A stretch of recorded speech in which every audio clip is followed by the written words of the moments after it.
like we were told to hold on. If your hands would have flailed or your head would have swung one way or the other, like that would not have been good.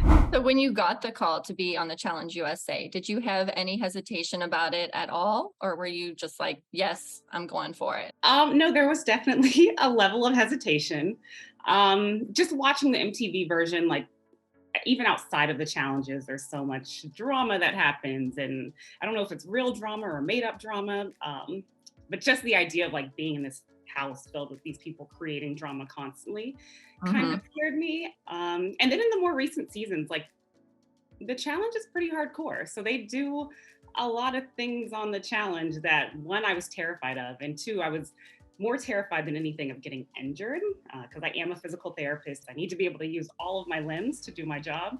So that was sort of my biggest hesitation is like, am I going to go on the show and potentially get injured and end my actual career? Yeah. Well, then I'm just going to ask this question because I just finished watching you. Basically, TJ dropped you from a huge building. What was going through your mind when you're standing up on that building? I think you can see I was pretty displeased with the daily challenge. Like my partner Leo was super stoked. He was like, "Oh, this will be fun," and nothing about it seemed fun to me. Like what you don't really see on TV is it was raining, it was windy, so like in and of itself, just dropping is terrifying. But then you add in these environmental elements, and it's like this might be where it ends for me. Um, Especially because the platform that we dropped through was very small. So there was like a very small margin for error. All the girls had to put their hair in a bun, like we were told to hold on. If your hands would have flailed or your head would have swung one way or the other, like that would not have been good. So I was just running in my head through all of the possibilities of things that could go wrong. Um, I don't know. So yeah, that was pretty terrifying. Wow, that just gave me chills. Like, We were like, that's crazy. I watched another interview with you where you talked about your pageant background and how going into Survivor, it kind of made you feel like you were walking on eggshells a little bit. Maybe you kind of had to be a people pleaser to everybody and that you were really aware of the cameras. Did that kind of go away for you while you were on the challenge? I will say it went away. Like certainly I still knew the cameras were there all the time. But I think I've grown like as a person and a woman so much since then. I was fresh out of pageants. And in the world of pageants, you do kind of always have this like politically correctness in the back of your head. But when I went on the challenge, like I'm 32 versus being 27. I've got a career, I've got a great life. So although I was aware of the cameras, I think I was still more comfortable being me because I'm now at a point in my life where I don't need everybody to like me. It's nice if people Mhm. like me, but if they don't, like, they're just not my people. Speaking of your people, when you went in on the first day, were you kind of sizing up everybody and saying, okay, this is my threat, this is my ally? Uh, Absolutely. I mean, it was a little bit of everything, right? So first I walk into this house with I'm not so familiar with all the other shows, but I know the Survivor people were all like Survivor legends. And, I played Survivor, but I was also the first member of the jury. I didn't Mhm. make that many waves my season. So I think first and foremost, I just looked around like a fish out of water. Like, how did I end up here? And like, how am I going to navigate these players who I know are very physically fit, but also very strategic to kind of make my way in this game. So Mhm. I think early on, it was important for me to like kind of latch onto those survivors. Every challenge, you're looking at your other competitors like, oh, I thought Sarah would do really good at this, but she seems to be struggling, or, she's using her Mhm. as an example. Mhm. So you're constantly sizing up your competition, constantly trying to balance, like, who do I think I can beat and what? But at the same time, like, who do I want as my partner down the line? Who I want to keep in this game. So it's a constant Mhm. kind of balance of like wanting strong players, not wanting strong players, and trying to, Mhm. find and navigate your way through the game. Yeah. So when TJ introduced that algorithm twist, what were your thoughts on that? Oh gosh, if my face didn't say it all during that episode, like I was clearly pissed. Because I chose Cinco for a reason. Like he was a Right. super physically strong player. I know he owns his own business, so he can't be like totally dumb. So in my head, I was like, I've got a solid partner who can take me to the end of this game. And the algorithm is just too random. Like you don't know who you're going to end up with. It Mhm. makes it hard to form alliances. I specifically chose a Love Island member so we could kind of join Survivor Love Island and have this really strong alliance. So it kind of just exploded all of the plans that I had in the game. And I was clearly not pleased. Yeah. So can you tell us the name of a partner that you were really hoping to be paired up with? I mean, I kind of go in with an open mind, and because I didn't have any preconceived notions and don't watch a lot of the other shows, there was nobody who I was like, oh, I can't stand that guy. Definitely don't want to be his partner. I mean, I hate to say it, but we all kind of wanted to be Tyson's partner. Okay, so he wasn't lying. He wasn't lying, and I hate that. I hate that because he's so cocky, but it's like, maybe it's not cocky, it's just confident, because he does seem to prove himself over and over again. He's easy to get along with. He's intelligent. He's good at basically everything. So we kind of talked about the challenge competitions. I'm curious how you would compare them to your Survivor competitions as far as the mentality in it, the physicality in it. I mean, you are obviously fit, so I feel like maybe Survivor wasn't as challenging for you as the challenge competitions, but I'm also curious about that mental piece. You know, it's interesting because I almost would like flip it. I don't know, the challenge, because it combines this element of being afraid. Like, I do have a fear of heights. I mean, obviously I had to overcome it, and I'm happy to overcome it. And that's part of why I do things like this.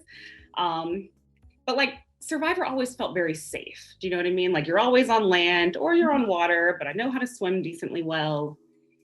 So I was never afraid. It was just like, let me compete, let me get my head in the game. Whereas I feel like on the challenge, part of the competition is getting over your fears, like your fear of heights or your fear of falling, or like we've seen challenge after challenge that they're really testing the waters on, you know, everybody's fear limits. The Survivor challenge, I think, were actually more physically difficult, but it's the mental component on the challenge that really can get to you, that it's like, this is terrifying. And I also have to do something physical while I'm terrified, or mental while I'm terrified. Whereas I never was terrified on Survivor. Not only are you Dr. Desiree Williams, but you're also an author. Can you tell us about your book? Sure. My book is called Love Affair with My Hair: Why Black Women Cheat on Health. So obviously I'm a really big fitness advocate. My undergraduate degree is in health and physical education. I am now a doctor of physical therapy.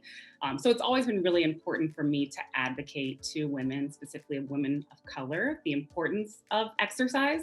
And you know, if you're not a woman of color, you don't have naturally curly hair, and you don't understand that sort of balance of figuring out, like, I'd like my hair to look really good, but also if I sweat, then my hair is going to revert back to its normal state and I'm going to look like a hot mess.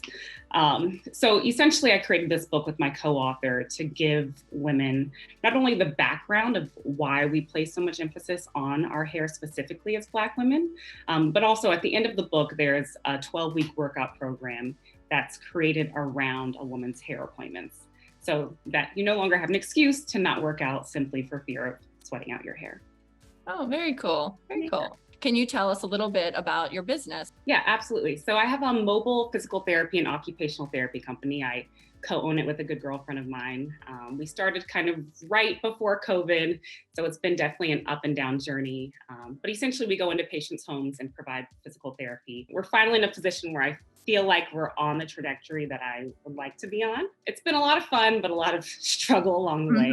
But essentially just trying to help people be as independent as possible, and move their bodies as bestly and freely and as pain-free as possible. Yeah. So when you get these calls to do these shows, I imagine it just completely takes you out of the realm of your normal life. So if you had the call again to do another challenge show after your experience with the USA, would you do it again? Maybe even the MTV version? Yeah, I would do it again. I mean, the competitor in me can't say no. And I'm also the kind of person who says yes to, like, not every opportunity, but it's hard for me to pass up an opportunity that I feel like is once in a lifetime or maybe twice in a lifetime. So I'd certainly do it again. I would have to think twice maybe about the MTV version, because I do feel like they cast this group in a way that there would be less drama than is in the MTV version. But again, I can't say that it would be a hard no for me.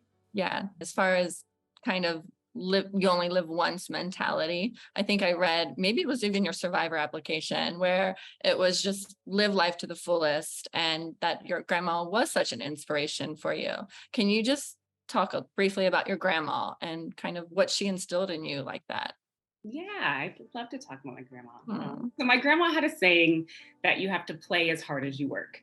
So kind of the mentality behind that is like, you can't just play all the time. You have to work hard, but if you're working hard, then make sure that you play hard too. So my grandmother kind of was always like that, although she, lived in Alabama, like not the most progressive place on earth. She always found time to have friends over, or do social things, or travel. In her later life, I remember like maybe 5, 10 years before she passed away, she took a train journey by herself, like an entire month all the way around the US. She passed away very shortly after I competed at Miss America. That was the last time I saw her, was at Miss America. Passed away in her sleep, like a very peaceful death. But in the back of my head, like she was always my biggest cheerleader. So I always kind of hear her. And when I'm afraid, like when I was on that building feeling terrified, I thought about her and how maybe she would have done it, maybe she wouldn't have done it. But the fact that I had the opportunity to do this, and she wouldn't have, as a 32-year-old woman in Alabama, it really kind of motivates me to just keep going, and whatever comes my way, if it's a positive experience, just go for it. I love it. Yeah. Is there anything you want to tease for us as far as the upcoming episodes that you can tease? I feel like we have all signed a contract that is worth more than everything I've ever earned in my life. So I don't know that I can tease anything. I thought I'd try. So I would just say, stay tuned. I too don't know what's going to be edited in or edited out. So each episode is also a surprise to me.